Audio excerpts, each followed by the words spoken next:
E eu vou convidar aqui ao palco para contextualizar o tema da nossa palestra de hoje, a Márcia Crossi, diretora da DGNG Design e Negócio. Por favor, Márcia, seja bem-vinda. E eu já peço que vocês, por gentileza, coloquem os fones para que possamos, então, acompanhar o conteúdo a partir de agora. Márcia, por favor, já vou passar aqui o microfone para você. Obrigada, bom dia. Estou tá ok? Bom dia. Bom, a nossa missão, acho que é cada vez trazer mais capacitação, né? Acho que esse é o grande objetivo do IBGM, a gente trazer cada vez mais ferramentas para que vocês estejam cada vez mais dispostos a fazer as mudanças, mais preparados. E eu acho que hoje a colaboração vai ser de grande valia, porque a gente tem um grande desafio que a gente sabe que a gente não vende X gramas de ouro e X quilates de pedras. A gente tem que vender uma narrativa, um branding, um propósito. E hoje a gente trouxe a Samira Cardoso, uma super especialista, que vai falar sobre como a gente traz a questão do branding na aplicação dessa comunicação como uma estratégia, como um caminho. E isso é um desafio, mas que a gente tem que estar atento, porque só dessa forma que a gente vai conseguir trazer valor ou percepção de marca e de crescimento para o nosso produto através de uma narrativa consistente. Então, ela vai trazer um pouco, a gente vai apresentar, né, Karen, a Samira, e ela gostaria que vocês prestassem atenção, que a gente fizessem perguntas, interagissem com ela, porque o conteúdo dela é muito relevante. Obrigada. Obrigada, Márcia. Bom, e o tema da palestra, Branding de Alta Presença no Luxo, construindo significado em tempos digitais, vai ser apresentado, como nós já dissemos aqui, a Márcia já falou um pouquinho sobre a Samira, mas eu quero aprofundar dizendo, ela é cofundadora e CEO da Layer Up, que é um ecossistema de marketing, vendas e inovação com dezenas de prêmios, entre eles o melhor case de marketing e vendas em 2019, a melhor agência em RD Station em 2020, agência do ano em 2021 pela RD Station e primeiro lugar no prêmio Limitless Espada Ninja. A Samira é graduada em comunicação social, tem MBA em marketing pela Escola Superior de Propaganda e Marketing, com 25 anos de carreira, já desenvolveu estratégias de comunicação, marketing, campanhas publicitárias, vendas e inovação para mais de 200 players, entre eles alguns aqui, a Vivo, iFood, Michelin, Fundação Boticário e Estadão, entre outros tantos. Então vamos receber aqui com uma salva de palmas Samira Cardoso. Bem-vinda, Samira.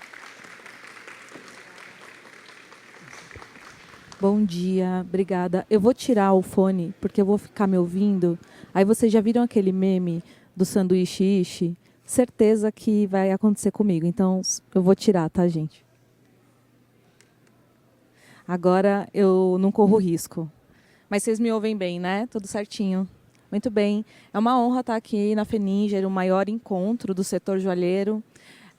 E eu convido vocês nessa manhã para a gente discutir um pouco sobre as mudanças do marketing nesse setor de joias, né? O que a gente sabe é que o luxo virou algoritmo, a gente fica ali rodando o feed para ver tendências nas redes sociais.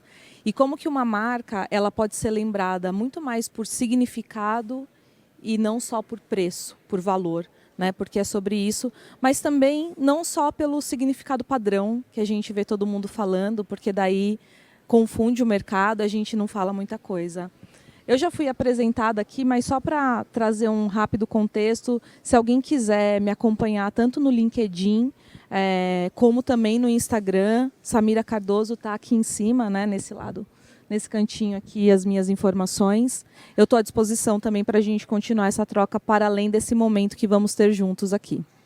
Bom, a pergunta que me trouxe até aqui é essa: como que a gente constrói uma marca joalheira forte em um mercado que está cada vez mais genérico? E com todo respeito, todos os mercados estão ficando genéricos, né? Um quer saber o que o outro está fazendo e copia a narrativa e fala as mesmas coisas. Então, essa pergunta me trouxe até aqui e nessa palestra a gente vai discutir esses temas, né? O que mudou no marketing? Primeiro, eu queria trazer um contexto. Eu conversei bastante com a organização do evento e me trouxeram, tem muitos profissionais com grande experiência no setor, mas nem todo mundo é da área de marketing, nem todo mundo trabalha só com marketing. marketing. Muitos estão ali no desenvolvimento dos seus negócios e entendem também desse assunto. Então, eu queria trazer um contexto rápido sobre as eras do marketing, em que momento estamos, porque eu acho que é importante ter esse ponto de vista. O que é o branding de alta presença, que é o tema aqui da minha palestra e é o que eu quero apresentar para vocês de uma maneira bem estruturada. E como a Márcia falou, fiquem à vontade também para trazerem perguntas sobre isso. Eu vou passar brevemente sobre IA, porque é importante também a gente falar sobre essa tecnologia. Então, como que a gente usa IA dentro do marketing, no setor.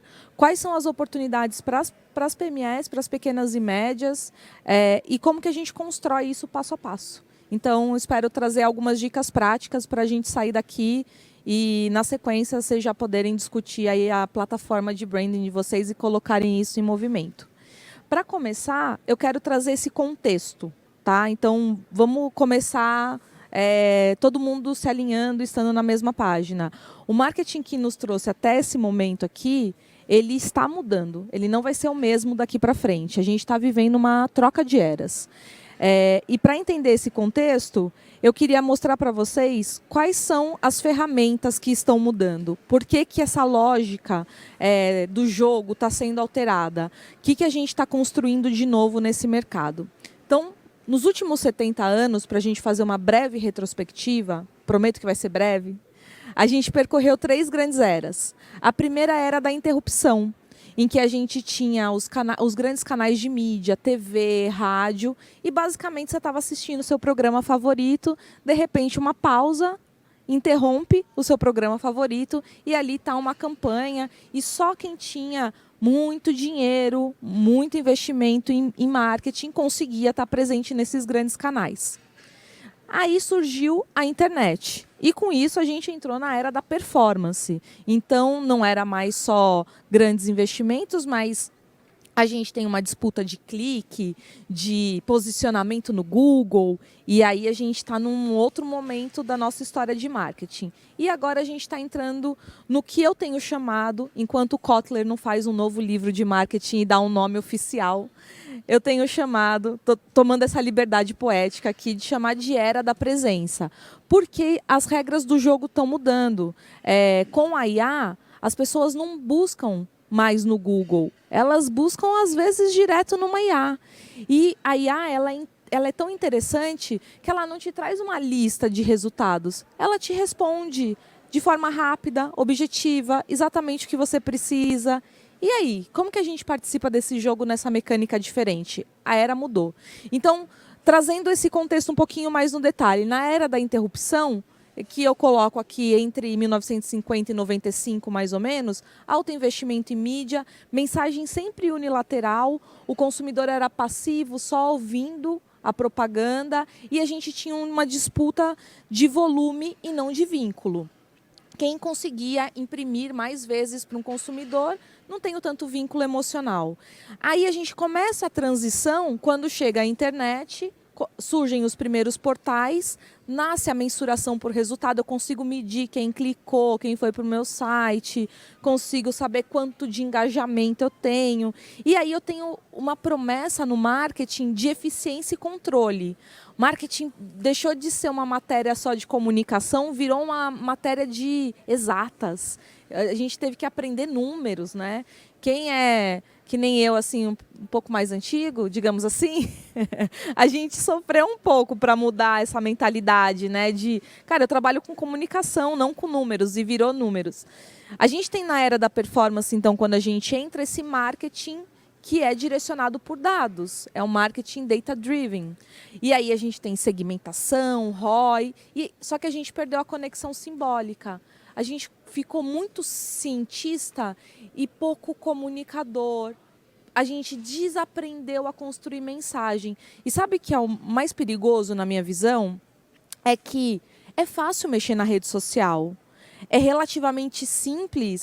Todo mundo entra no Google e pesquisa alguma coisa. E todo mundo virou especialista em marketing sem ser. Só que é um especialista superficial. Um especialista que entende da mecânica de postar na rede social, mas não entende da mecânica de construir uma narrativa. E marketing é construir uma narrativa. E aí a base a conexão simbólica, o que você constrói no imaginário das pessoas, não está sendo feito, porque eu estou postando qualquer coisa na rede social. Estou postando o meu catálogo na rede social. E não é isso o que é marketing. Então, isso é um ponto bem importante. A gente tem um começo de transição para esse momento da era da presença com a pandemia. Então, a pandemia transformou o que a gente faria em 10 anos em 1, 2 anos. De fato, uma digitalização muito forte. Todo mundo, quem não estava online, teve que estar. Quem ainda não tinha uma rede social, teve que criar, não teve jeito. A gente acelerou, de fato, uma década do marketing. E aí a gente perdeu ainda mais o vínculo. E agora, o que acontece é que está todo mundo disputando os mesmos espaços e ainda com a chegada da IA, o que acontece? A gente multiplica os conteúdos, a gente consegue fazer muito mais, só que em quem que o nosso consumidor, as pessoas vão olhar? É muita coisa. Eu brinco que às vezes a minha timeline é que nem a Marginal, aqui Pinheiros, no horário de rush. Não sei se já todos tiveram o prazer de pegar um trânsitozinho na Marginal. É terrível. Você não sabe o que você olha, é muita coisa. E se você ficar 10 horas passando aquela timeline, você vê, não acaba, é infinito. Então, a questão aqui é, não basta a gente estar presente. A gente precisa marcar presença, criar significado. Não basta eu estar lá na rede social só e gerar visibilidade. Eu tenho que gerar emoção, conexão. E isso não é colocar um catálogo no ar, né? Então, com tudo isso posto, a pergunta é: como que as nossas marcas voltam a ser relevantes? Eu acho que essa é a pergunta. Né? O que eu faço para realmente me conectar? A gente se tornou tão eficiente e a gente esqueceu o básico do marketing, que é ser memorável, que é ser inesquecível, que é ser marcante. É isso que a gente precisa ser. Então, a lógica anterior, a lógica da performance, ela venceu muitas batalhas. A gente executou bastante performance e ainda executa. Não é que isso simplesmente morreu, está morrendo, está colapsando. Mas ela venceu muitas batalhas, mas ela perdeu um pouco do coração das pessoas. Ela passou a construir menos relações. E o futuro, ele de fato pertence a marcas que vão construir sentido e não só alcance, que vão construir emoção e não só visibilidade. Faz sentido isso para vocês? Sim? Muito bem, então a gente está contextualizado aqui as 3 eras, era da interrupção, era da performance, era da presença. Se quiserem tirar... Depois eu também compartilho essa apresentação, tá? Mas se quiserem tirar uma foto, eu acho que aqui está um bom resumo de um consumidor passivo para um consumidor protagonista, onde a métrica antes era alcance, depois era clique, agora é engajamento, é envolvimento. Né? E a gente passa também de um momento de um storytelling ali emocional para construção de marcas que têm autenticidade e propósito. Beleza?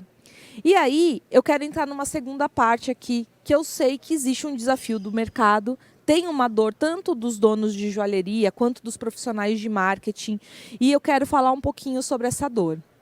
Quem não vive isso, né? A gente está exposto a muitos canais, várias métricas diferentes, uma pressão enorme por resultado, por impacto, e todos nós estamos vivendo isso, o mercado vive isso.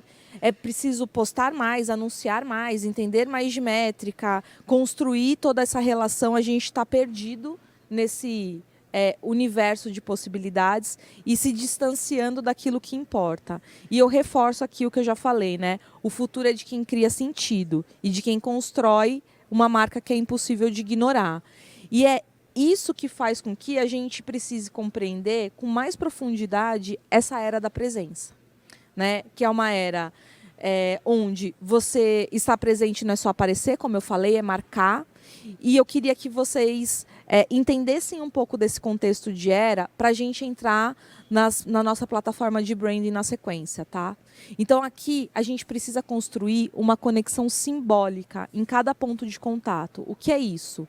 A gente precisa definir quem é essa marca, como eu me comunico, qual é a emoção, qual é a conexão que eu quero gerar com o público.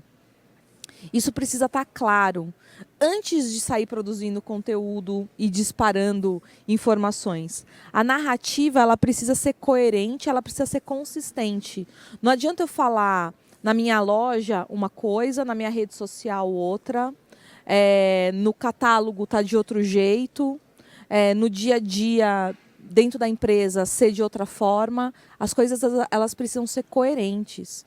A gente, de fato, quando cria uma plataforma de branding, como a gente fala, e vai ficar claro o que é isso, eu vou mostrar para vocês, eu digo que a gente faz uma imersão, a gente retira da própria cultura, da própria empresa, o que aquela empresa é. Não é uma invenção, uma criação. Você precisa entender quem é você que representa essa marca, o que é importante para você? O que você quer representar? Qual o propósito que você quer levar para as pessoas? Para, de fato, construir uma marca que vai ser lembrada pelas razões certas, que é esse vínculo emocional. E aí, a gente ouviu muito, quem trabalha com marketing, ouviu muito falar no funil. Eu tenho que atrair, converter, aí me relacionar, o funil de marketing. Só que o funil de marketing, dentro dessa era da presença, ele também colapsou. Porque a jornada, ela não é mais linear. Aonde eu vou atrair? Antes era no Google. Mas espera aí, as pessoas agora estão buscando na IA. Às vezes elas não me encontram primeiro no Google, elas me encontram primeiro na rede social com algum influenciador falando que está usando um produto que é meu, que eu nem sabia. As coisas estão mais dispersas, a gente não controla também tudo e toda a narrativa. O funil, ele realmente está colapsando. E eu gosto muito da ideia de que, em vez de um funil, agora a gente tem uma constelação. Imagina o funil, né? Ele é linear, e uma constelação, ela é fluida. Eu posso me conectar em vários pontos de contato diferentes. Eu não tenho uma sequência. Eu posso desenhar nas estrelas a sequência que eu quiser, e é um pouco dessa jornada que o consumidor faz. O funil nada mais é do que a representação de uma jornada de compra. Ele me conhece aqui, ele vai entrar nesse ponto de contato e eu consigo direcionar ele. Nessa nova era, a gente não consegue mais direcionar o nosso potencial cliente. A gente tem antes uma sequência linear, orientada à conversão, e agora é muito mais dinâmico. Enquanto isso, o papel do consumidor, ele muda de um lead a ser conduzido nessa jornada de compra para um que escolhe o próprio caminho, que é protagonista, que decide com base em significado, que para de seguir, que começa a acompanhar outras pessoas, que entra na IA, que compara. É diferente, é muito diferente a mecânica, é muito diferente a nossa relação. Por isso que cada vez mais a gente precisa construir autoridade de uma forma muito íntegra e muito consistente. O que eu quero dizer com isso? Se você na sua rede social defende alguma questão, se posiciona de alguma forma, a gente vai ter exemplos mais práticos, tá? Já já. E na sua loja, quando eu entro lá, o clima é diferente, as pessoas estão falando outra coisa, eu perco a autoridade, porque eu não construo mais autoridade só no centro da minha comunicação. A comunidade está nas bordas, nas conversas espontâneas, na relação com os influenciadores, com os creators, com o que as pessoas estão dizendo em outros canais sobre você, seu produto, sua marca. Então, é um pouco disso, o que uma pessoa fala para outra, o consumidor, de fato, é muito mais protagonista. E aí, com tudo isso, a gente ainda tem mais esse elementinho complicado nessa dinâmica de marketing atual, que é a inteligência artificial. E, de novo, reforçando, a gente não busca mais tanto no Google como a gente buscava há 1 ano atrás. É pouquíssimo tempo de diferença, né? A mudança foi muito veloz e assustadora. Por isso, a gente vê no marketing o que a gente está chamando de morte do clique. É uma jornada em que o usuário não clica mais. Ele lê, ele recebe a informação direto aqui na IA dele. É diferente. E aí, como que a gente tem que atuar? A gente primeiro precisa entender qual que é o vocabulário do nosso público, qual que é a história que a gente vai contar. e de alguma forma ensinar isso para a IA, e tem formas de fazer isso. A gente não está falando mais de SEO, que seria o Search Engine Optimization, a engenharia de otimização de busca, mas sim a gente está falando da engenharia de otimização de IA generativa. Como eu escrevo para a IA entender e para ela me representar, que é o GEO, não é o SEO, né? Não é o SEO, é o GEO. Então, assim, uma joalheria que comunica, por exemplo, eu estou entrando aqui só no comum, agora já a gente vai quebrar os padrões, tá? Mas que comunica a celebração de momentos eternos, ela pode ser muito mais indicada do que uma que fala só de produto, porque tem uma construção de narrativa, e isso a gente precisa entender. Uma outra coisa que a gente precisa ter claro é que os profissionais que estão trabalhando com marketing dentro da sua empresa ou numa agência, num parceiro contratado, já estão usando IA. A questão é, eles não estão sendo treinados para usar a IA para a sua marca necessariamente, porque talvez você não tenha essa construção narrativa tão bem definida para treinar. Então isso é importante, a IA já representa a sua marca, você treinando ela ou não. Só que aí ela pode estar representando de um jeito errado. E o outro ponto é que muitas vezes os profissionais de marketing, os donos das empresas, estão encarando a IA como uma forma de aumentar a produtividade. E ela não pode ser só uma ferramenta de aumento de produtividade. Ela precisa ser um aumento de profundidade. O que eu quero dizer com isso? Eu não preciso ter mais volume apenas. Eu preciso que o volume das minhas produções seja mais interessante, conte mais histórias, seja mais profundo. Porque se eu tiver mais catálogo, eu não estou construindo nada. Percebe? Então, a gente não tem que produzir só mais, a gente tem que gerar mais valor nessa produção. E como que isso se dá? Como que isso acontece? Agora, vamos caminhar para o prático aqui. Primeiro, eu preciso construir uma plataforma de branding, que eu já vou trazer para vocês em detalhes como que é essa construção, tá? Sem uma plataforma simbólica, eu posso ter a tecnologia que for, mas minha mensagem vai ficar genérica, como eu já expliquei. Segundo passo, eu defino como é minha operação, em que canais eu estou, qual que é o volume, qual que é a frequência. Aí sim eu consigo colocar ferramentas para melhorar minha produtividade e automatizar uma parte dessa operação. Mas essa construção precisa estar clara para eu usar essa ferramenta. E por fim, claro, eu vou continuar, como na era da performance, medindo dados, gerando insights, para trazer feedbacks e melhorar a minha operação. Então isso acontece. Só que o que é novo, que não deveria ser, mas é isso daqui. É como eu construo essa narrativa de uma forma estruturada. Então a gente não pode competir apenas por preço, por volume, se a gente quiser criar uma marca forte de fato. A gente precisa construir marcas que são memoráveis. Opa, eu vi que alguém estava tentando bater uma foto, por favor. Né? Construir marcas memoráveis que são desejadas nessa nova era. Agora vamos entrar no mercado de vocês e na sequência a gente entra na plataforma de branding. Só porque eu trouxe alguns dados, eu achei importante, porque eu acho que isso faz parte da construção até de onde queremos chegar. Então, eu trouxe um panorama e fiquem à vontade também para trazer os contextos de vocês no momento das perguntas. Tá? É um mercado que tem uma projeção de crescimento muito grande nos próximos 5 anos. A projeção é de quase dobrar. A gente sai de 3,8 bi projetado para quase 6 bi. Então, é um mercado potencial que está em expansão, riquíssimo, uma taxa média de crescimento de 8% ao ano, que é uma projeção bem atípica. Eu vejo outros mercados, a gente trabalha em outros setores e, de fato, o mercado joalheiro é bem expressivo o crescimento. O Brasil é um dos grandes produtores de ouro do planeta, né? Um dos grandes produtores do mundo. E as exportações, elas seguem em crescimento. Mas, por outro lado, as marcas brasileiras não têm tanto reconhecimento. E aí a gente pode dizer assim, mas veja bem, o investimento em marketing das outras marcas, dos outros setores, não é só isso, as outras marcas também nasceram pequenas. É como a gente constrói essa história. Que bases que a gente está construindo para, em algum momento, ter uma marca expoente.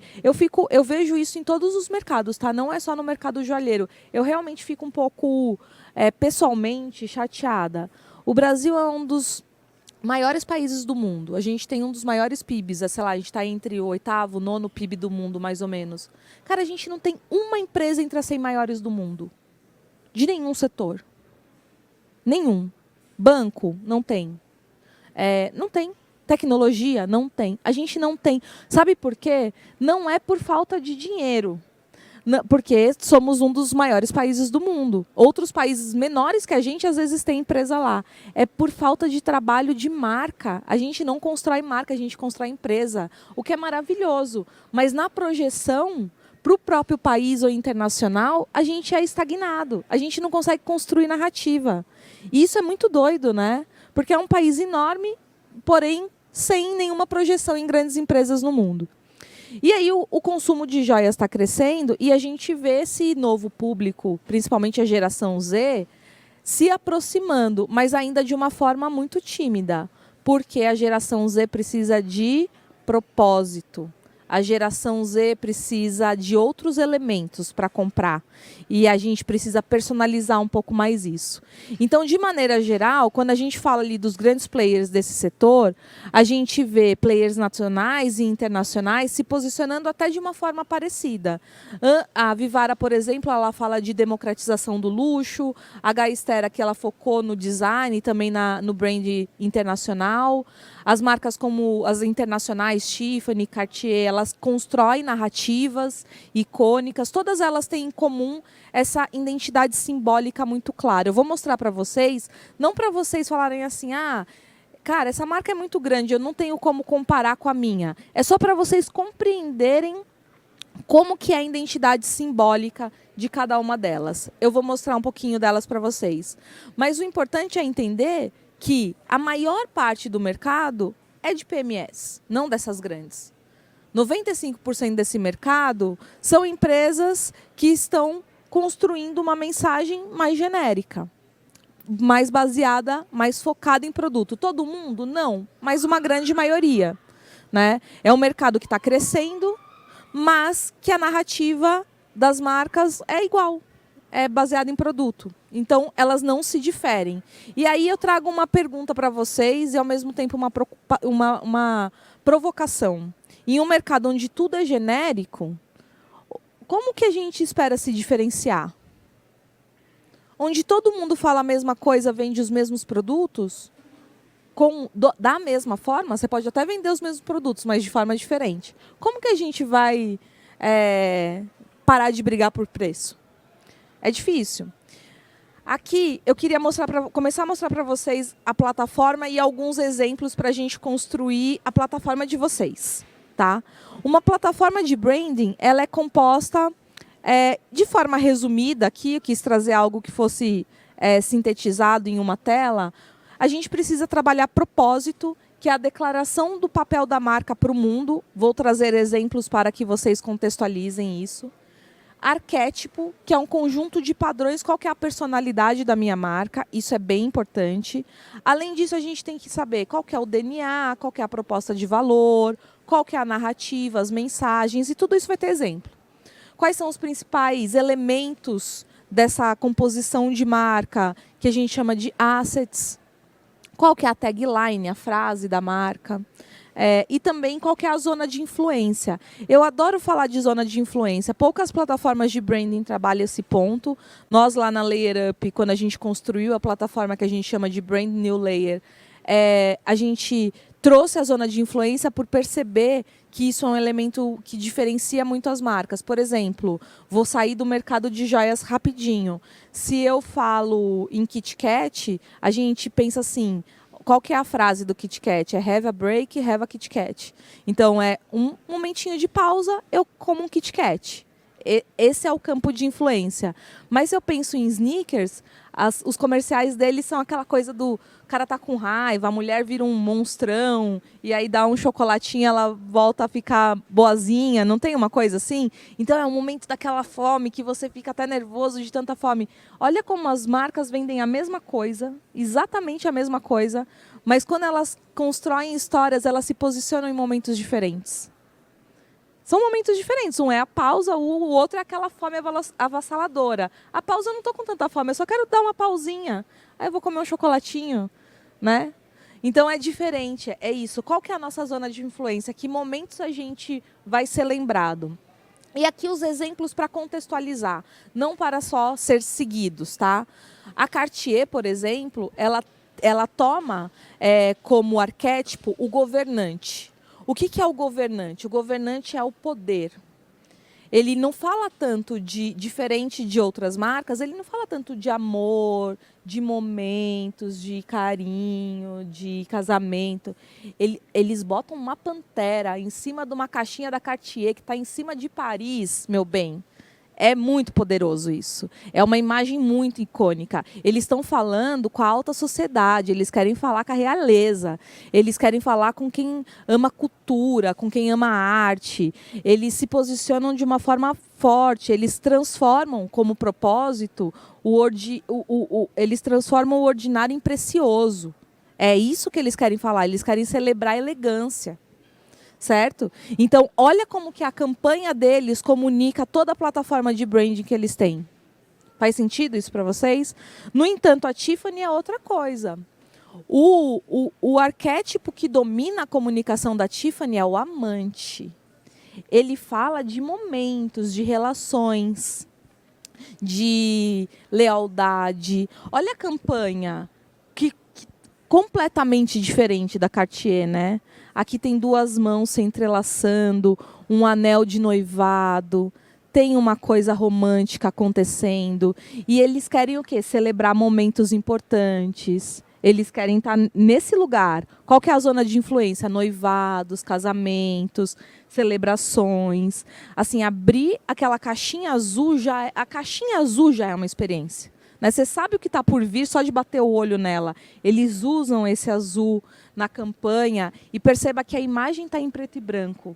Olha como é simbólico. E a única cor que tem é o azul Tiffany. É muito bem construído, é muito sensível, é muito bem pensado para posicionar e para gerar emoção. Quando a gente fala de uma marca nacional, a gente vê a Vivara trazendo a figura da Gisele. O arquétipo não é tão claro, até dá para a gente pensar em algumas possibilidades, mas tem um pouco de cara comum, de inocente, tem um pouco de amante também em algumas comunicações, mas o ponto principal aqui, porque a pessoa comum, né?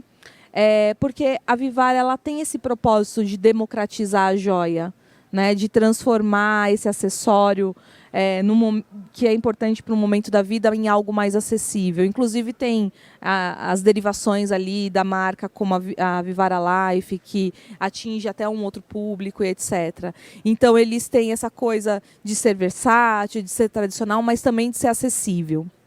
E quando a gente olha para essa questão de arquétipos no universo do mercado joalheiro, a gente percebe que existe uma redundância muito grande. O mercado se concentra em territórios muito específicos, que é o território do poder, é o território das emoções, dos relacionamentos, é o território da disputa por preço, da acessibilidade. Então são territórios muito... Eu destaquei aqui, né? Com um fiozinho branco, o inocente, o cara comum, o amante, o governante, em alguns momentos o criador, mas são esses os territórios que as marcas de luxo se concentram. Agora eu queria propor um exercício criativo com vocês. E se a gente não trabalhasse com esses arquétipos? E se, por exemplo, a gente tomasse o arquétipo do sábio? Como seria essa proposta? Porque esses são todos os arquétipos existentes. A gente não precisa se concentrar só naqueles. Imagina a joia, uma marca que fala sobre a joia da sabedoria e do intelecto. Deixa eu trazer um contexto rápido. Não sei se vocês sabem. A Bianca Andrade, conhecida como Boca Rosa, que tem uma marca de produtos de beleza, ela construiu o posicionamento da marca delas para mulheres empreendedoras. Ela fala de produto de beleza, ela poderia falar de... ela poderia ter o arquétipo do amante, ela poderia ter o arquétipo do criador, do cara comum, ela tem um arquétipo do sábio. Por quê? Porque ela fala com as mulheres que empreendem. Ela fez um bastão para facilitar a gente no carro aqui, ó, indo para o evento e se maquiando aqui rapidinho.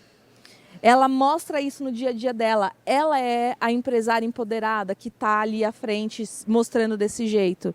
E aí, se a gente tivesse uma marca de joia, por exemplo, que conseguisse falar sobre... Cara, vamos materializar a sua jornada intelectual, as suas conquistas com um presente para você? Não espera ninguém te presentear, não. Se presenteie. Você merece marcar as suas conquistas e os seus avanços com uma joia. Que busca a verdade, busca conhecimento, busca sabedoria. Pode ser, por exemplo, no DNA. E quando eu falo DNA, atenção, eu não estou falando só de comunicação. Eu estou falando de produto também, porque o que a marca faz, ela pode falar. Se a marca fala uma coisa e faz outra, e é outra, confundiu tudo. Né? Então, ó, ela é minimalista, ela é cerebral, ela é preciso. Que escolhas eu faria? Quais objetos, quais produtos teriam essa identidade, por exemplo? E ela tem zonas de influência, ela está num centro de pesquisa, ela está em startups de tecnologia. Quantas mulheres poderosas não existem nesses grupos? Ou eu poderia ir para uma coisa, por exemplo, para um caminho de quero falar mais com a Gen Z. E se eu criasse uma linha de aventura, um arquétipo, uma campanha com o arquétipo do explorador, que anseia liberdade, aventura. E aí as joias são mais orgânicas, são resilientes, são sustentáveis, são autênticas, são diferentes do comum. Porque essa figura jovem, ela é rebelde. Ela quer diferente. Vocês vão querer vender a mesma coisa para uma mulher madura e para uma adolescente de 14 anos, 15 anos, 16 anos? São produtos e narrativas diferentes. Percebe? E zonas de influências diferentes também. A gente poderia ter essa rebeldia, essa busca pela contracultura dentro do nosso universo. A gente pode trabalhar joias, por exemplo, disruptivas, urbanas, artísticas. E por aí vai. Existem muitas possibilidades. Ah, mas Samira, eu vendo para jovem, mas eu também preciso vender para a mãe, para o bebê que vai nascer, que a mulher vai lá comprar. Tudo bem. Eu estava conversando aqui com a Márcia, a Gaster faz isso. Eles têm uma linha, eles têm uma narrativa, você chega lá e fala, eu quero o crucifixo pequenininho e o brinco de bolinha para o bebê. Vai ter. Mas não é como eles se posicionam. Não é o que está na vitrine. Não é o que está no catálogo. Percebe? Porque você precisa de uma narrativa para se diferenciar. Não é que você não pode vender outras coisas. Entendeu? Então, qual que são as oportunidades aqui para a PME com esse brand de alta presença? Olhando para pequenas e médias. A oportunidade de aumentar a margem, de atrair mais cliente, de construir uma defesa com o concorrente, de ter um diferencial, de se tornar inesquecível, de realmente ser memorável. Sabe? E o diferencial aqui, eu reforço, não é verba, é clareza. Quem eu sou, é coragem. Qual posicionamento eu vou assumir? É consistência, é fazer isso dentro de casa, na loja. Os profissionais que trabalham com você, assumir essa postura na rede social, no seu site, no catálogo, inclusive. Né? E aí, quando a gente olha, e voltando de novo para os exemplos, as campanhas mais impactantes e até premiadas do mundo, elas vão combinar esses elementos todos que eu falei aqui. Elas vão entender o momento, a zona de influência e entender ali o que o público está vivendo, qual que é o contexto cultural. Então, os jovens hoje, eles buscam o quê? Não é o que está na minha cabeça. Vai lá, conversa com os adolescentes. Quais são os anseios, as preocupações, o que eles buscam? A partir disso, quais são os seus diferenciais? Qual o propósito da sua marca? O que você defende? Trabalhe esse contexto cultural dentro desse propósito. E aí você consegue gerar conexão emocional, vínculo, que é o que a gente busca com marketing. A gente não busca like. A gente busca vínculo, conexão emocional. E a partir disso, fazendo isso de forma consistente, eu consigo impactar o público. Opa, voltei para a foto, eu vi as fotinhos aqui. Então, é muito mais interessante do que só comercial e publicitário. Tá? Então, não basta a gente ter um bom produto, a gente precisa tornar a joalheria, de fato, uma marca viva. Uma marca que muitas empresas elas vão acreditar que qualidade do produto basta para poder vender o produto. Mas para você vender com diferenciação, sem brigar por preço, de fato, você precisa da conexão emocional. Você precisa dessa construção. Beleza, Samira, eu entendi. Me explica aí como é que eu faço isso. Qual que é o passo a passo ou os primeiros passos para a construção? Eu vou ensinar, mas eu quero só destacar uma coisa. Eu estava conversando com a Márcia também e eu achei interessante trazer isso aqui. Muitos de nós acham que marketing é uma coisa fácil, porque é um tema mais acessível, né? Não, ela está falando que não acha, não. Eu não acho. Mas assim, contabilidade a gente tem certeza que é difícil, né? A gente precisa de uma consultoria tributária, reforma tributária, as coisas estão mudando. Direito, então, fazer contrato, deixa eu falar com o advogado. E marketing a gente fica testando. Pode testar, não tem problema nenhum. Mas uma sugestão, tem estudos sobre isso, né? É preciso ter aprofundamento. Então, eu vou ensinar um passo a passo, mas a minha sugestão é: busquem também parceiros que consigam estar junto com vocês nessa jornada e que consigam trazer profundidade. Primeiro passo, crie um diagnóstico de identidade. A pergunta é: quem a sua marca é para além do que ela vende? Eu mostrei exemplos da Cartier, né, quem ela é, da Tiffany. Quem a sua marca é para além do que ela vende? Qual que é o propósito dessa marca? Quais são os arquétipos? Ou o arquétipo? Qual que é a proposta de valor? Qual o DNA? Qual a zona de influência? É importante ter clareza. Quando eu falo clareza, é disso que eu estou falando. Saiba quem sua marca é. Certo? Vocês vão fazer esse exercício? Colocar lá, pegar a plataforma e tentar pensar, pelo menos. O segundo ponto, construa uma narrativa. É simples, não é? Precisa de ajuda, eu acho. De verdade, eu acho.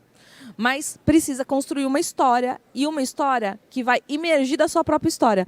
Não sei se vocês conhecem teve um sorvete, eu acho que eu não vou falar o nome para não me comprometer, tá gravando, aí depois vai ficar feio para mim. Mas tem um sorvete que ficou famoso por contar a história que era uma receita do avô. E descobriram que nunca nem existiu aquele avô. Aí o sorvete, que é uma delícia, perdeu um monte de share do mercado. Assim, e eu adoro o sorvete em específico, tá? Mas eles contaram uma história que não é real. Então, pensem nisso, a narrativa precisa ser real. Vocês podem construir uma história com um produto. Aqui eu trouxe até um exemplo. Imagina uma história, construir uma coleção inspirada em mulheres brasileiras históricas. Sei lá. Ou mulheres interessantes do mundo. Ou qualquer outra coisa que vocês achem legal. Não precisa ser isso também. Mas, sabe, construa essa história. Pensem nessa linha de produtos. Desenvolva ou pesquisem o que pode conectar com isso. Como que vocês montam, embalam, entregam. Então, assim, é preciso construir uma narrativa. E compartilhar, claro. O outro ponto é sobre esse ecossistema de presença, que eu estou chamando de constelação. Então, uma vez que essa narrativa e essa personalidade está clara, você precisa produzir os seus conteúdos para a loja física, para a rede social, para todos os seus pontos de contato, de uma forma muito consistente. E eu quero chamar a atenção para uma coisa. Branding é uma palavrinha em inglês que é um gerúndio. Vocês já repararam? E gerúndio pressupõe o quê? Continuidade. Não acaba esse trabalho, meus amigos. Nunca. Jamais. É que nem louça. Você vai na pia e fala, putz, olha, tem mais uma xícara, eu acabei de lavar a louça. É exatamente igual louça. Branding não acaba. É o tempo todo construindo marca, trabalhando sua história, trabalhando seu posicionamento, seu propósito, seu arquétipo, de uma forma contínua. Sempre, em todos os canais. Aí sim, vocês estão prontos para criar uma campanha. bom, eu tenho minha identidade, eu tenho claro a minha narrativa, eu já estou produzindo materiais de forma consistente, agora eu posso criar, se eu quiser, uma campanha. Ah, mas eu não tenho tanto dinheiro assim. Para o seu mercado, para o seu público, para a sua região, não precisa ser para o mundo, né? Com coleções temáticas, por exemplo, algo que tem impacto cultural, com celebração de momento que seja. Tem vários exemplos, né? Eu posso falar de noivado, de legado familiar, de poder. Eu posso falar de sustentabilidade. A Tiffany fala muito disso também.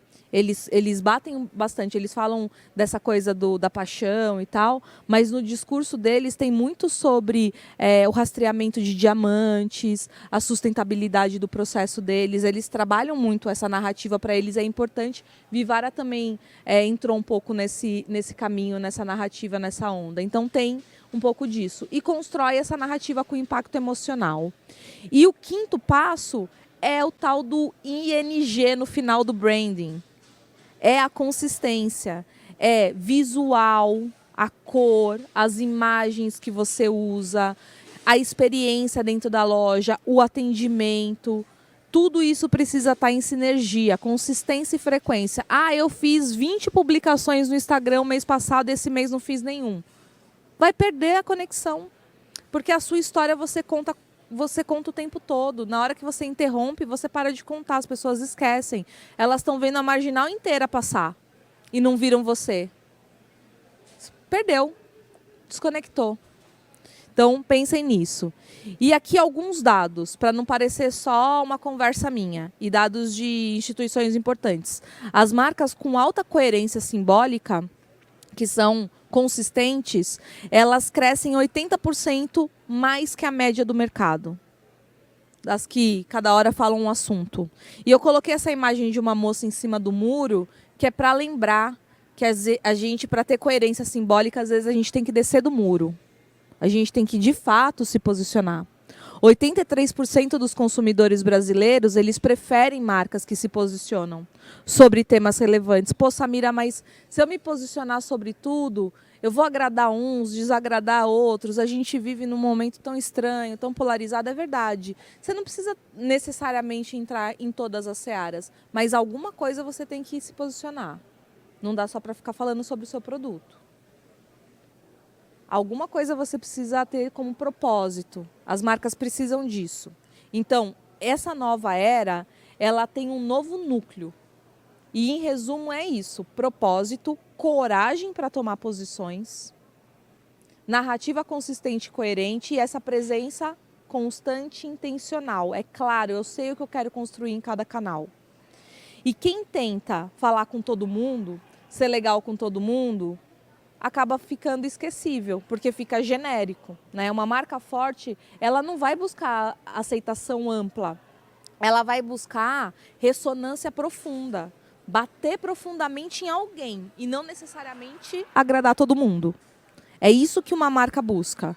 Uma marca que quer, de fato, ser uma marca forte e marcante. E isso só acontece quando o branding é vivido mesmo, na estratégia, na cultura e na intenção. E aí, sobre cultura, isso é importante. Só para reforçar, narrativa externa, estou falando para o mercado. Experiência do cliente, ele tem uma experiência dentro da minha loja, do meu espaço, da minha troca. Cultura interna, eu tenho profissionais, colaboradores, funcionários. Se a cultura não vive dentro da empresa também, ela vai desaparecer. Então tem que ser coerente, inclusive interno, porque depois o funcionário vai falar, mas veja bem, o fulano fala isso, mas lá dentro é assim, assim, assado. Então pensem nessa construção de uma forma muito consciente, muito consistente, tá? Não é o que a marca diz só, é como ela se comporta em todos os canais, em todos os veículos. E isso implica no desafio da gente sair desse mundo de genéricos, dessa questão comum. Então, a marca ela não sustenta um posicionamento com ações reais, que não sustenta o posicionamento com ações reais, desculpa, ela está contribuindo só para esse discurso vazio, para essa saturação do discurso, né? E aqui a gente chega no seguinte ponto. O mercado joalheiro está em expansão. Ouvimos isso logo no começo. Existe uma oportunidade na mesa. Uma oportunidade de crescimento, de se posicionar.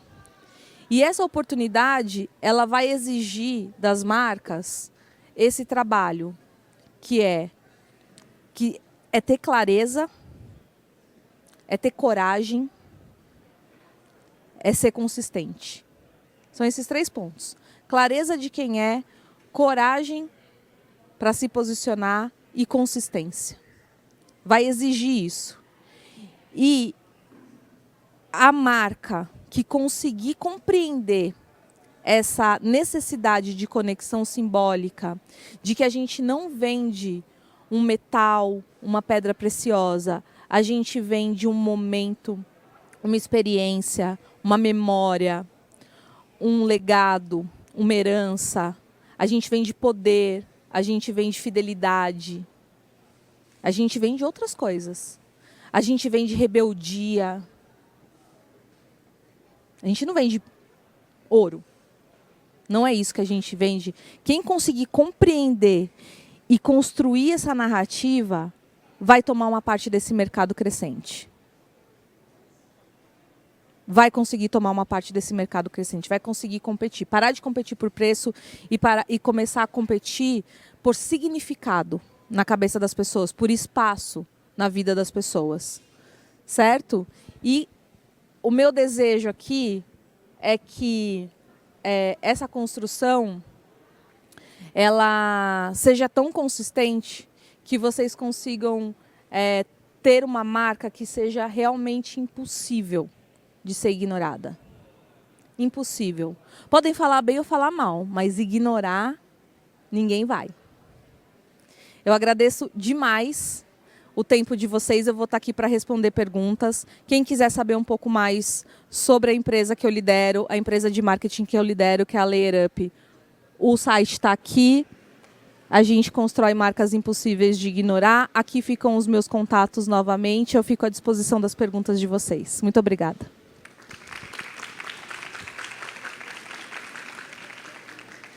Agradecer a Samira. Vou convidar aqui novamente a Márcia Crossi, que nós vamos fazer aqui um breve bate-papo também. Se vocês tiverem perguntas, podem só sinalizar.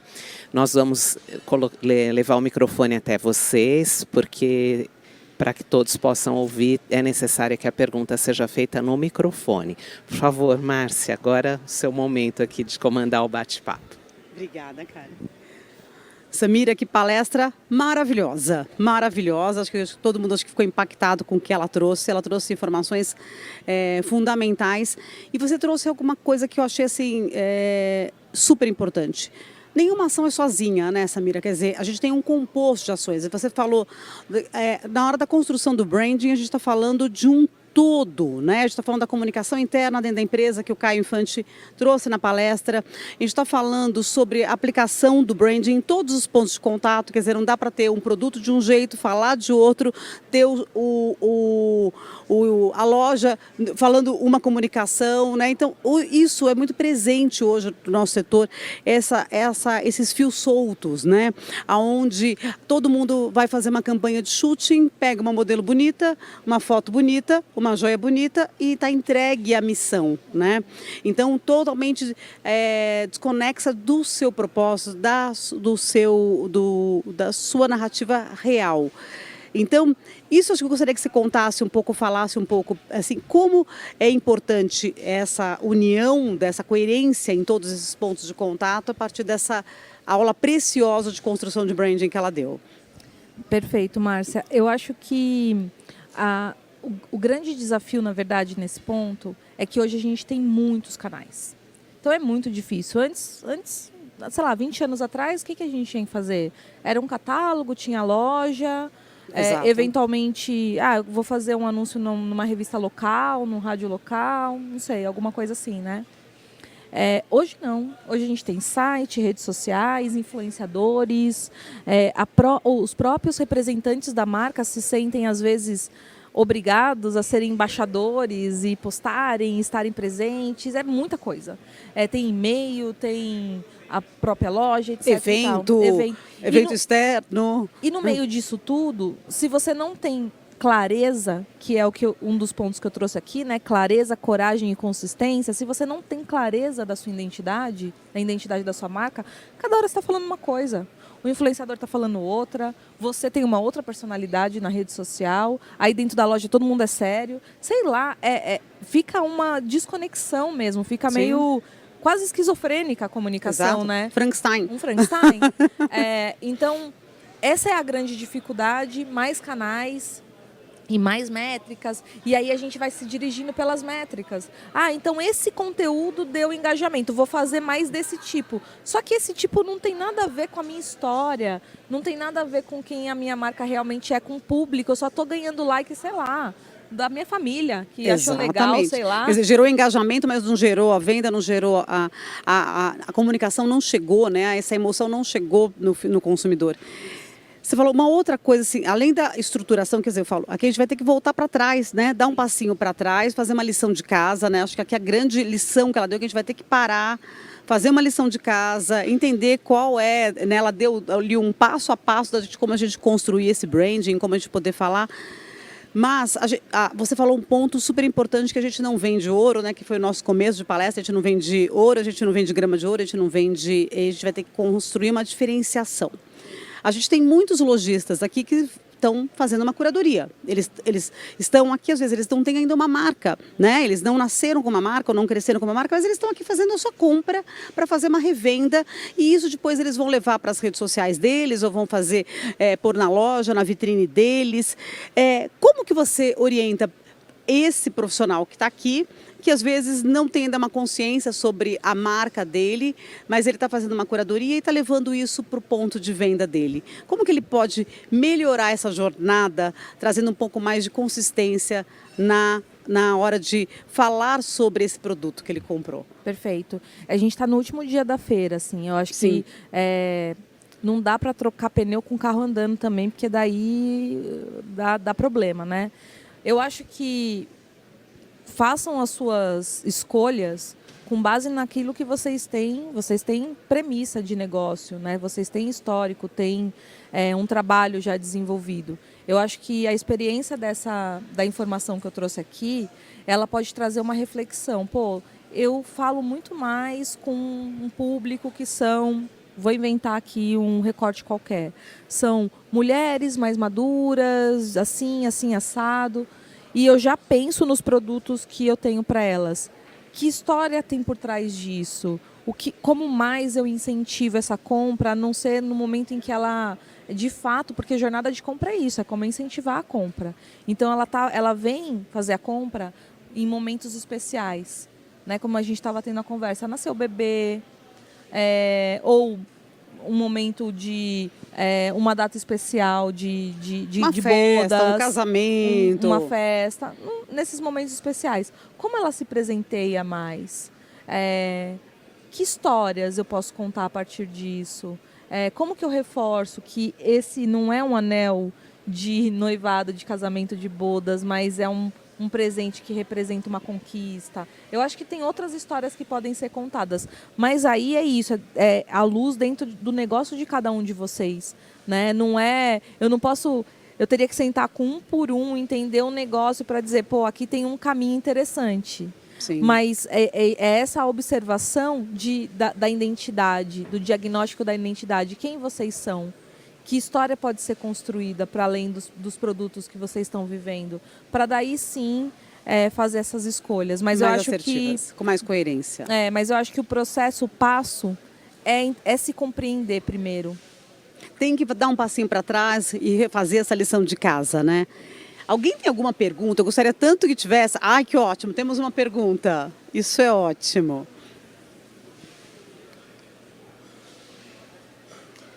Oi, gente. Samira, muito maravilhosa da palestra, amei. Eu teria muitas perguntas, a gente poderia sentar e ficar a tarde toda. Mas eu tenho muita dúvida sobre o que tu falou no final, sobre se posicionar e tal, que a gente precisa. eu fico naquele lugar entre, tipo, tá, então eu preciso falar de política, de religião, coisa nada, ou se posicionar no digital seria, vou falar aqui a minha opinião sobre esse evento de moda, sobre, sei lá, tipo, eu vejo que tem que meio que falar sobre uns assuntos polêmicos, mas eu fico meio, tá, então eu vou pegar e vou falar mal desse aqui se eu não gostei. Eu fico muito perdida nisso, sabe? Se tu pudesse dar uma luz nesse sentido. Como que é seu nome? Pamela. Pamela, eu não acho que tem que falar sobre política se não quiser falar, mas se quiser falar, eu acho que tem que falar e se posicionar. Eu gosto muito tem uma figura que é o João Adib da CIMED. Sim. Não sei se vocês conhecem. E o João, ele fala uma coisa que eu acho muito interessante. Assim, ele fala, cara, há 50 anos a gente fala de inflação. Há 50 anos a gente está com problema na economia. Sei lá, eu estou tocando meu negócio, eu não quero falar de política, eu não quero resolver esse problema, eu estou aqui focado no meu, eu não vou entrar nessa seara. Mas isso é um posicionamento, você percebe? Ele deixa claro que ele não vai se posicionar. E recebeu várias críticas em função disso. E recebeu várias críticas. Não se posicionar é um posicionamento, é uma escolha. E falar é um posicionamento, não falar também é. Percebe? Então, por isso que eu vou reforçar, e talvez eu vou ficar só redundante, eu peço desculpas, mas é por isso que você precisa se conhecer e entender quais são as posições que você quer tomar. E entender, desculpa, né, mas entender o que é inegociável, não é? Porque eu falo assim, você como pessoa, entre pessoa física e pessoa jurídica, né, você tem valores na sua pessoa física que são inegociáveis, de caráter, de ética, que estão alinhados com a sua marca, né? Então, vai ser muito difícil você ter valores que são da sua formação, que são inegociáveis, que você vai conseguir negociar na sua marca, né? Então, isso é uma coerência que você precisa levar para a sua comunicação. O que a sua marca é inegociável? Isso vai te ajudar a tomar um posicionamento, às vezes, do que você... Porque você pode falar sobre tudo, mas sobre algumas coisas, talvez isso seja uma agressão para você. Que para o outro não, mas para você vai ser, e talvez aí seja um sinal para isso também, né? E aí, o que você está sendo cobrada por falar? O que o seu público está demandando também? Também é isso, né? Eu vendo joias, eu me alinho com esses momentos, eu tenho essa zona de influência. Por exemplo, a Nike escolheu falar sobre esporte e sobre a coragem de desafiar. Essa é a premissa deles. É só exemplo, tá? Eu sei que é porque as grandes marcas têm isso muito claro, por isso que eu uso elas de exemplo. Então, eles fizeram uma campanha com um jogador de futebol que se manifestou num jogo contra o racismo e ele sumiu do futebol americano. Ele teve muitos problemas, inclusive com política, e ele foi desaparecido. ele tá vivo, mas ele não joga mais. E aí a Nike fez uma campanha sem nenhum tênis, é a cara dele, e a frase da campanha é lute pelo que você acredita, mesmo que isso signifique perder tudo. E o loginho da Nike. É uma marca que tem a zona de influência no esporte, e que quando o assunto esbarrou no esporte, eles foram lá e se posicionaram. Qual a sua zona de influência? Entende que tudo começa na sua identidade, na identidade da sua marca? O que posicionar ou não posicionar não sou eu, nem a Márcia que vai dizer, nem a sua colega do lado. Qual que é a identidade da sua marca, qual a sua zona de influência, e sobre esses assuntos, você vai tomar um posicionamento. Mesmo que você fique em silêncio, você vai tomar um posicionamento. Entendeu? Entendi, sim. Já até me veio algumas ideias. Muito obrigada. Deixa eu aproveitar e fazer só mais uma. Tu falou também sobre a questão dos arquétipos, de, tipo, é importante a gente definir onde a marca atua, assim, nesse sentido de arquétipos. Mas a gente pode... Eu sei que cada pessoa tem mais ou menos 3, né? Tipo, predominantes e coisa nada. Mas a gente pode, tipo, brincar com arquétipos diferentes para atingir públicos diferentes. Tipo, se eu quero me conectar mais com as mulheres no perfil da amante, não sei o quê, e daqui a pouco ir para um explorador para se conectar com o público mais geração Z. Ou essa transição é meio perigosa para se perder no meio daquilo ali, sabe? A resposta prática é meio perigoso, mas eu vou dar um exemplo que eu acho que facilita. Eu sou a Samira. eu tenho uma personalidade e tenho características. Eu aqui sou a Samira. Lá em casa, com a minha família, continuo sendo eu. Mas talvez eu seja mais informal. Mas eu continuo sendo eu. No meu trabalho, com os 170 colaboradores que tem na Layer, eu sou a líder deles. Eu continuo sendo eu, mas não é igual em casa e talvez não seja exatamente como é aqui. Eu me adapto, mas eu sou eu. A sua marca, ela tem que ter um arquétipo. A Cartier é governante. Independente se ele vai falar com um adolescente ou com uma pessoa madura. Ele é o governante. Quem a sua marca pode ter, como, por exemplo, a gente viu a Vivara, que às vezes transita entre alguns arquétipos, mas ela tem uma personalidade, ela tem um DNA constituído. Então, é constituir o seu DNA, sim. Aí você vai estar no TikTok, talvez seja como está em casa. Aí você vai estar no Instagram, talvez seja como está dentro da loja. Você pode adaptar a sua personalidade ao canal, assim como a gente adapta a nossa personalidade ao ambiente. Mas a gente continua sendo a gente. Não dá para ser uma pessoa diferente. Se a Samira for o governante, a Samira em casa está organizando o Natal, está decidindo as coisas, está fazendo, né? Está no jogo, ela está formando os times. Então, isso está manifestado em qualquer... Mesmo num lugar descontraído, a governante vai estar presente de alguma forma. Né? Então, se ela estiver tomando sol na praia, ela vai estar organizando a barraquinha, colocando lá, falando, decidindo quem vai. Entende? É nato. Né? Na hora que a gente fala do arquétipo, ele é uma coisa nata da marca. A marca não consegue se dissolver disso. Né? É acima do que ela pode tomar de estratégia, porque aquilo é nato dela. Né? Mais alguma pergunta, gente? Aqui, Lucas.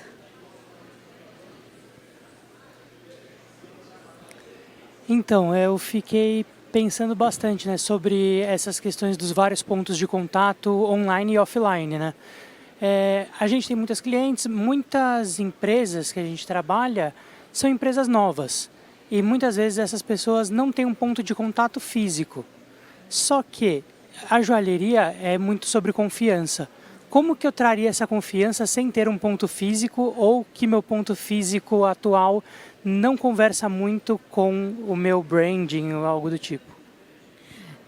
Hoje, a nossa jornada de compra, ela está muito além do ponto físico. Às vezes a gente vai no ponto físico literalmente só comprar. Mas a gente já pesquisou, já viu opções, já entrou no Instagram, já fuçou tudo. Então você constrói essa autoridade, não necessariamente, por isso que são múltiplos pontos de contato. Você constrói muito isso também nos seus canais digitais. Se você não tem uma loja, você tem que ter uma boa rede. Seria interessante ter um site. Seria interessante também você ter compartilhamento de conteúdo de outros clientes que chancelam a sua autoridade. Então, vai muito além da experiência no ponto físico, porque muitas vezes, a depender da dinâmica, os próprios clientes nem querem. Eles vão se sentir mais confortáveis com aquela pessoa, aquela representante chegando na casa deles, às vezes, trazendo o catálogo inteiro para elas poderem analisar e provar e tudo mais. Então, vai ser uma experiência muito mais legal. Mas essa experiência presencial, que não necessariamente é num ponto físico proprietário, ela precisa ser coerente com o que eu estou tratando na rede. Eu sou o governante, eu tenho que ir belíssima. Governante. Linhas retas. Clássica. Não dá para eu chegar de moletom na casa da cliente para vender falando que eu sou governante na rede social. Percebe? Então, a experiência do cliente, presencial ou online, offline ou online, independente do espaço, ela tem que ser íntegra. Entendeu? Não necessariamente é o espaço ponto a questão. Perfeito. Perfeito. Mais uma pergunta ali, ó. Bom dia a todos. Eu queria perguntar a você, Samira, a gente tem um problema hoje grande com a falta de atenção por parte do público. A gente está falando aqui de criar uma narrativa, de brand. Qual ou quais erros eu devo evitar para que as pessoas, nesse mundo onde a gente tem um bombardeio de informações, realmente prestem atenção na minha marca? Perfeito. As pessoas, elas, numa das telas aqui, eu trouxe as campanhas mais impactantes. E lá embaixo, não sei se vocês repararam, talvez não, que eu estava aqui falando um monte de coisa, estava escrito assim: publicidade é diferente de entretenimento. E essas campanhas, elas precisam parecer mais entretenimento do que publicidade. Porque se eu estou tentando vender alguma coisa, é menos interessante. É só a gente pensar no nosso próprio comportamento, por exemplo, dentro de uma rede social. O que nos interessa? Então, às vezes, a gente está vendo uma pessoa que está falando, tomando um café e falando de um assunto corriqueiro e vestindo um colar maravilhoso, e a gente para e fala: caraca, que colar maravilhoso. Mas ela não está vendendo aquele colar. Eu sei que ela vende aquele colar, mas ela não está vendendo aquele colar naquele conteúdo. Ela está me contando uma história. Ela está me falando de um momento. E aquilo me chama atenção. É naquilo que eu presto atenção. E para eu contar essa história, eu preciso saber quem sou eu e qual é a história que eu vou contar. E quais histórias eu conto e em que territórios eu entro. Em que campos de influência, em que zonas de influência eu entro para falar sobre de assuntos e conversar e ter uma interação com o público. Então, perceba, a nossa falta de impacto e de atenção está muito mais relacionada a gente construir publicidade em vez de entretenimento. A gente querer falar de produto em vez de falar da vida. E estar claro para a gente o que a gente fala, porque cada hora a gente fala de uma coisa, a gente também está só lá papagaiando dentro da internet, né? É que tem sempre uma expectativa, né, Samira, de fazer o anúncio, né? Eu percebo assim, sempre, eles fazem uma campanha esperando assim, a venda imediata, né? Eu vou fazer a campanha e se não vendeu imediatamente, eu não vendi. E não é verdade isso, né? Porque eu falo, na hora que você está vendendo um propósito, está vendendo uma emoção, aquilo é absorvido de forma diferente. A gente tem gerações diferentes, com impactos diferentes, e aquilo é uma somatória, aquilo é cumulativo, até aquilo se despertar um desejo para que a compra seja feita. Talvez ela vai acontecer em outro momento, né, ou de outra forma, mas você criou uma semente dentro da cabeça daquele consumidor em relação à sua marca. Então, nunca é um bate-caixa, né? Publicou, postou, vendeu. Né? Não é essa a jornada da construção da marca, né? Tem uma pesquisa de diversos setores que eu acho que é legal de compartilhar, que só 5% do nosso mercado está disponível para compra nesse momento. Os outros 95% não estão. Fantástico. Então, eu tenho vários seguidores, várias pessoas, e desse grupo, 5% pode estar buscando alguma coisa daquilo que eu vendo.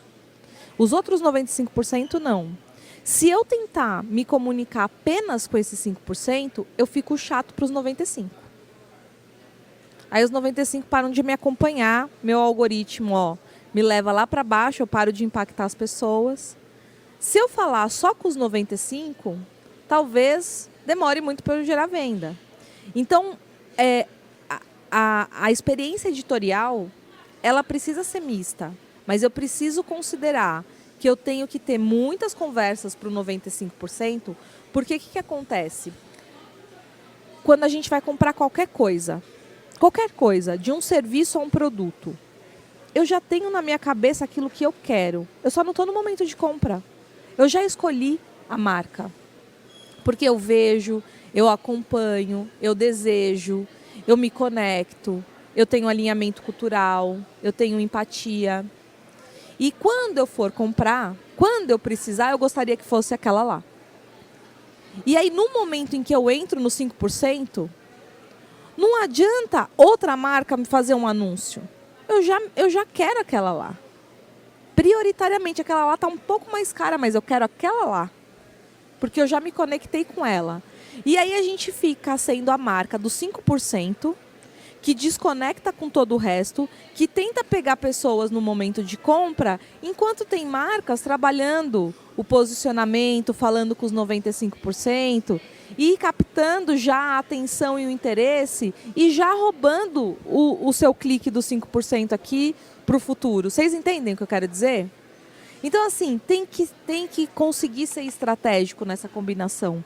tem que fazer posicionamento de marca e trabalhar conversas e relacionamento. E tem que ter, pode ter, campanhas direto de compra. Mas entende que isso daqui é muito estratégico e muitas vezes completamente negligenciado. As empresas só estão olhando para os 5%. E aí vê cada vez mais o seu custo de aquisição de clientes subir, sua taxa de clique cair, as campanhas ficando mais caras e fala, por quê? Porque não tá fazendo, porque tem alguém fazendo branding, relacionamento, conversa e já roubando a atenção. Entende? Perfeito, obrigada. Que maravilha, gente. Ó, temos ali mais 2 perguntas ali, ó. Bom dia a todos. Primeiramente, parabéns pela clareza num assunto tão complexo. E eu sou do interior de Minas, meu nome é Jaime e eu tenho uma joalheria pequena, mas a minha dificuldade tem sido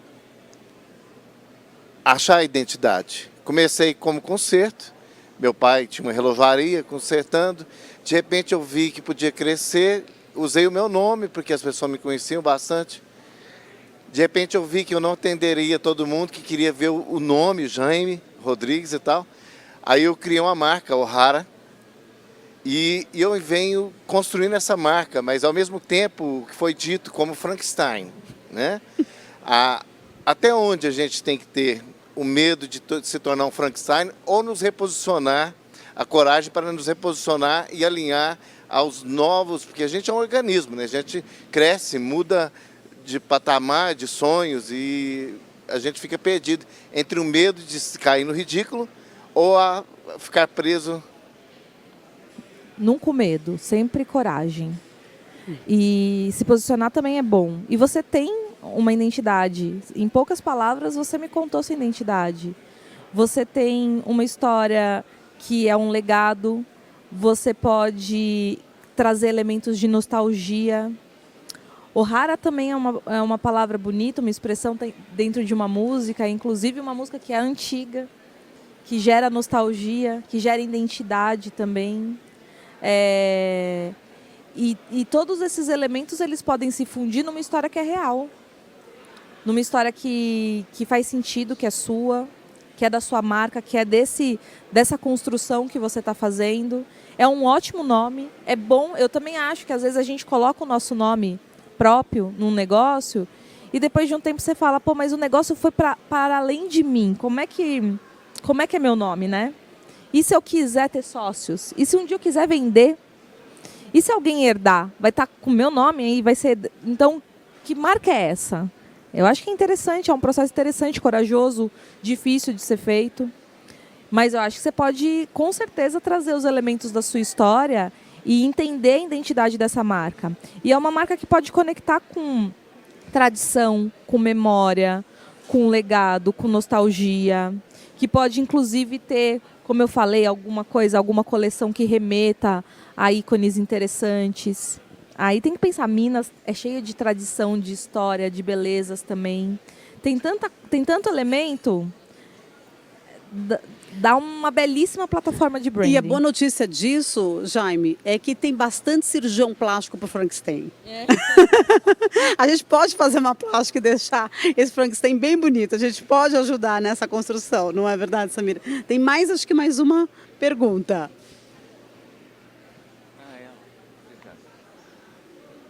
Bom dia, meu nome é Alain, eu tenho uma joalheria no estado do Rio de Campos, né? Eu queria saber de você, inclusive você falou sobre não falar sobre política. Eu acho assim que a gente não deve nem citar política, a não ser que o cliente cite, porque o clima que nós vivemos é um clima muito conturbado, né? E a respeito, você também citou sobre a Vivara. A Vivara lançou uma linha mais leve, né? Que infelizmente, parece que o proprietário da Vivara citou que foi uma linha feita para mais pobre. Que isso causou um prejuízo muito grande para a Vivara. Entendeu? A minha pergunta a respeito é em função que eu fui criado uma fama minha na minha cidade de Campos Tipo assim, o Alan, minha loja é Alan com meu nome, eu tenho um D mudo no final, que é o nome do meu pai. Meu pai foi comerciante, uma mercearia muito tradicional em Campos, que não existia supermercado na época. A clientela era mais elitizada, a qual eu não pego, eu tenho alguns clientes pesados, mas a minha eu comecei como vendedor de rua, fui gerente antes de outras coisas, mas até que eu caí no setor de joias acidentalmente, entendeu? E estou nele até hoje. Eu ia até botar o nome da minha filha, Rebeca, que seria tinha nascido, papapá, a pessoa, não, coloca seu nome, que você é conhecido, em Campos, papapá, aí coloquei o meu nome. Mas criaram, né? Porque eu sempre gostei de peças boas, peças de qualidade, então sempre comprei peças boas. Eu não vendo gato por lebre, nunca gostei desse tipo de negócio. Então, criaram uma fama minha de careiro. Tá? O Alan é careiro. Aí eu respondo assim, eu não sou careiro, as minhas peças são boas. Então tem um preço de custo delas. Entendeu? Aí eu pergunto a você, essa resposta está boa ou eu tenho que fazer uma... O que eu faço para amenizar isso? Porque a fama que criaram não é fácil, entendeu? A resposta ela está sobre produto e não sobre a... Vou mudar o rumo da resposta. A Cartier não tem que responder essa pergunta. Entendi. A Cartier é cara, mas ninguém chega lá e fala, nossa, isso é um careiro, hein? A pessoa vai lá e fala, eu quero esse relógio aqui. Essa caixinha vermelha que eu vou levar para casa hoje. Por quê? Porque tem significado. Porque tem muito mais do que um produto. E aí, Alan, quando as pessoas nos reconhecem como caras ou baratas, elas não reconhecem o legado, a história, a autoridade, a experiência, o seu olhar, a sua curadoria. Elas não reconhecem nada disso. Elas não reconhecem o valor, porque elas estão olhando preço. E preço e valor são coisas diferentes. Exato. Então, se você tem uma marca que gera valor, você não discute preço. Mas isso depende de investir nessa marca. Porque senão você vai debater preço. Porque você tem produto. Entendi. Percebe? A sua justificativa é, meus produtos são bons. Está em cima de produto. A sua argumentação é produto. E não autoridade, posicionamento, relevância. Quem que faz a curadoria que você faz? Quem que tem o histórico que você tem? Quais são os atributos que você pode apresentar na sua comunicação e gerar desejo? Entende? Não, de novo, né? Não é simples. Não é. Parece, quando a gente fala de marketing, eu boto um menino aqui para fazer uns negócios lá na rede social e resolvo minha história. Não resolve. Você vai ter alguém colocando conteúdo na sua rede social. Mas você não vai resolver a sua construção de posicionamento e não vai parar de brigar por preço. Você não vai construir uma marca que ela é desejada. Porque as marcas, elas precisam ter, as pessoas precisam reconhecer cultura e desejo. Eu entendo quem essa marca é e eu desejo o que ela faz. O que ela faz. Quem aqui não quer ter uma caixinha azul Tiffany? A famosa Tiffany Box. A Blue Box. A Blue Box. Tiffany Blue Box. Eu adoraria. Eu já falei, isso daqui não vale, eu quero minha caixinha azul. Mas entendeu? que pergunta maravilhosa, Alan, porque essa é uma realidade nossa, do nosso setor, né? A gente já tá disputando sempre preço, né? O concorrente está falando que o preço do concorrente é melhor, que o nosso preço está caro. Então a gente está sempre ficando nesse lugar do produto, né? Então toda vez que essa luz vermelha tocar, você é muito careiro, o seu produto, porque está muito o seu não consigo comprar de você porque você é caro, é porque não tem uma percepção de marca, de branding. Então essa hora a gente tem que às vezes parar, né, e olhar, analisar que história que eu estou contando. Olha, faz uma análise da sua comunicação na rede social ou na sua vitrine, né? Faz uma análise dos seus últimos meses, o que você colocou, qual é a forma, as palavras que você usou nessa divulgação, quais foram as fotos que você colocou, como que você está montando a sua vitrine, porque talvez você esteja só vendendo preço e produto. Então, esse cuidado a gente precisa analisar e olhar um pouco para dentro. Como é que a nossa vendedora está vendendo esse produto? Como é que ela está apresentando? Né? Um cliente hoje fica na nossa mesa de atendimento por 1 hora e meia. Você vai ficar 1 hora discutindo preço com o cliente? Né? Então, assim, eu tenho que sentar com esse cliente na mesa, eu tenho que ter um tempo para contar sobre o meu produto, entender a demanda dele, para que momento ele está comprando uma joia, como que eu vou trazer a melhor joia para o melhor momento dele, para que a negociação ela seja um espaço curto. Se a negociação está ficando num espaço muito longo da minha venda, é porque eu não estou conseguindo passar valor para esse cliente. Posso fazer mais uma contribuição aqui? Desculpa. Não, super bem-vindo, É que eu acho Samir. que eu lembrei de uma coisa. Eu fui recentemente numa dermatologista e foi uma experiência incrível. Eu cheguei lá, era uma sala de espera, tinha uns chocolatinhos deliciosos, eu nem podia comer, comi. O café estava perfeito, as pessoas foram tão atenciosas, o lugar era limpo, impecável, assim, bonito. O banheiro era cheiroso. Eu fiquei muito impressionada. Geralmente os lugares são legais, mas era muito, muito legal. Na hora que eu fui pagar, era mais salgado. Mas eu entendi o que eu estava pagando. Você pagando pelo conforto. Eu estava pagando por aquela experiência maravilhosa. Exato. Como que é a experiência na sua loja? Deixa eu falar um negócio para você. Inclusive, ela falou assim, fica sentado 1 hora e meia para discutir preço. Às vezes, eu fico até espantada, o funcionário olha para mim, até chegam em pé. Quer fazer o favor de quer sentar, quer um cafezinho, alguma coisa? Não, eu estou com pressa. Pergunta o preço, tá bom, obrigado. E pelo WhatsApp? Você tem assim? Eu falei, tem, você quer... Olha, eu prefiro, se você tiver tempo, melhor você vir na loja, porque presencialmente você vê a peça melhor. Essa história de falar se o seu preço é mais caro, existe uma diferença de qualidade. Entendeu? Que 2, 3, 5 gramas dá diferença no preço. Concorda comigo? Então a pessoa chega na loja, nem sentar às vezes quer. Às vezes uma pulseirinha infantil de criança. Pergunta o preço, eu falo, 1.000 e pouco. Tá bom, obrigado.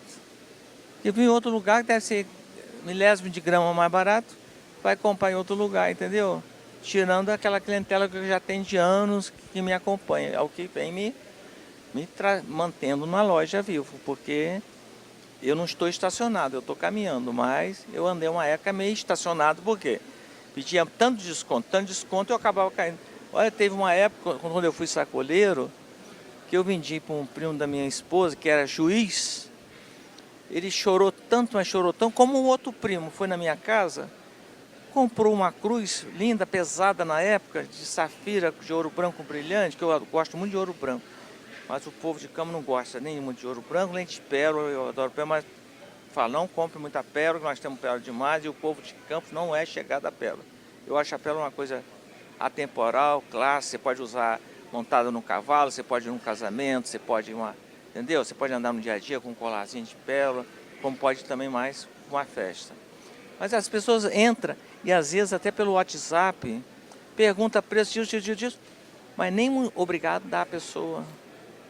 Você deu mais uma dica aí da sua conversa, Alain. Olha só, você falou assim, eu gosto de pérola, eu gosto de safira, mas o público da minha região não gosta.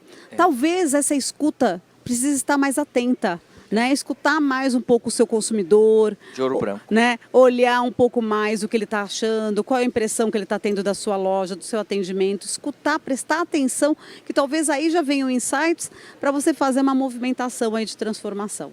Porque eu já tive também um vendedor que falou assim, Alain, seu gosto é 20% daqui da população e você tem que... Vender para os 80, né, Alain? 80, exato, tá certo. Eu te agradeço a resposta, tá? Obrigado. Imagina. Mais alguma? Samira, agradeço imensamente, foi de uma preciosidade tudo que você entregou, de altíssima qualidade, muito obrigada, eu espero que a gente consiga trazer isso para os negócios dos nossos lojistas e que a gente consiga fazer movimentos de transformação. Eu que agradeço, obrigada a todos que ficaram até aqui e espero que vocês possam absorver e se puder contribuir com alguma coisa, eu fico à disposição aqui nos canais. Valeu. Obrigada, Samira. Obrigada, Márcia. E só um recadinho para vocês. Lembrando, hoje, o último dia, dá uma passadinha aqui no estande do IBGM. Você que tem dúvidas sobre o IVA joalheiro, sobre a reforma tributária. Também, último dia para você comunicar com quais expositores vocês fizeram os pedidos de compra lá nos totens na Rua Rubi, na entrada da nossa feira. Entreguem o fone na saída e, olha, convite. A próxima Feninger, 2 a 5 de fevereiro, todos convidados. Obrigada e até lá.